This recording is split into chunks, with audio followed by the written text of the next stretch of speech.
I just want to focus now on what US President Joe Biden has done. He started to largely undo some of Donald Trump's key policies, and this is hours after being sworn in.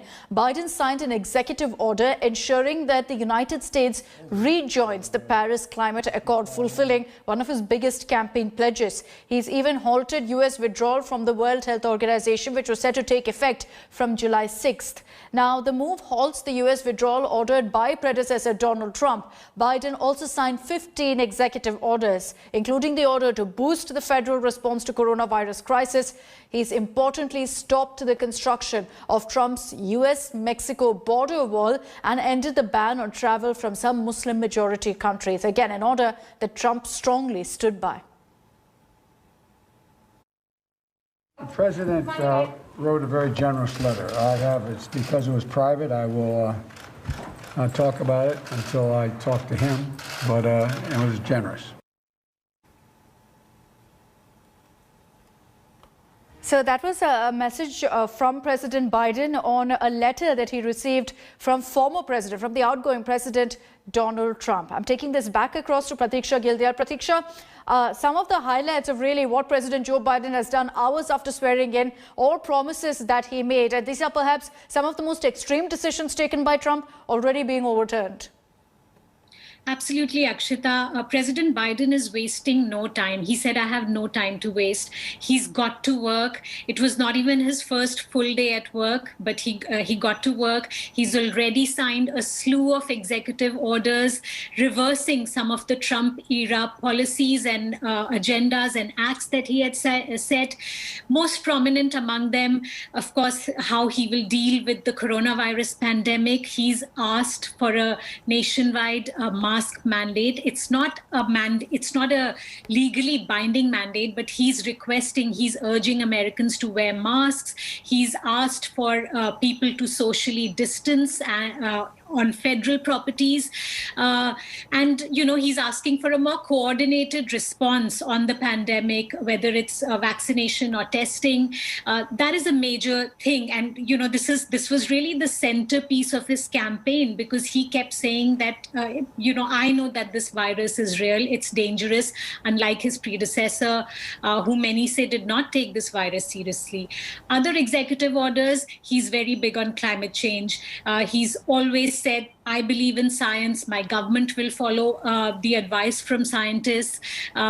Unlike, again, how his predecessor had been.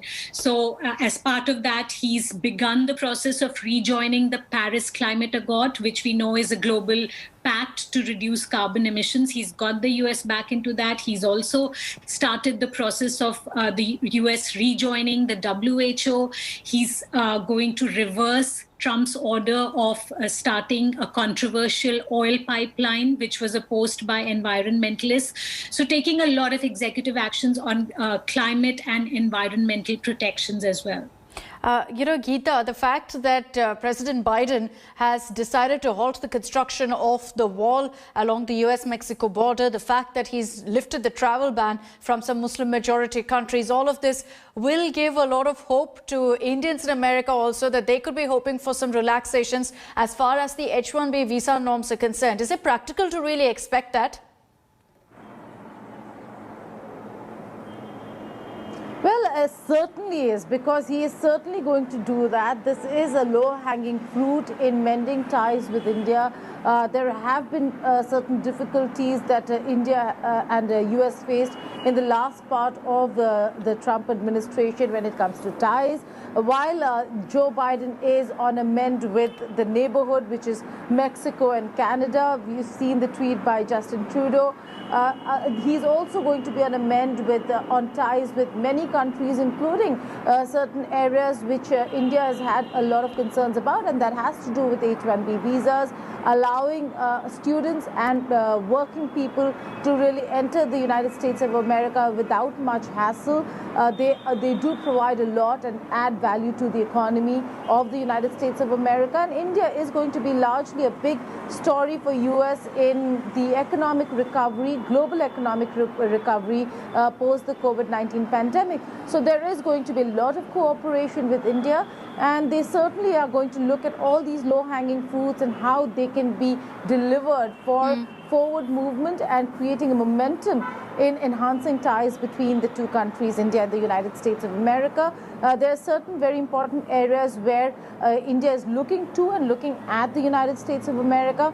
One is rejoining of the Paris Agreement, where India did take a lead and is led on the also led on the International Solar Alliance. So that's going to be a big one for India. The fact that Joe Biden is going to rejoin the Paris Agreement, reinstate JCPOA, which is sanctions on Iran, a huge trouble for India it was, and there will be some forward movement there.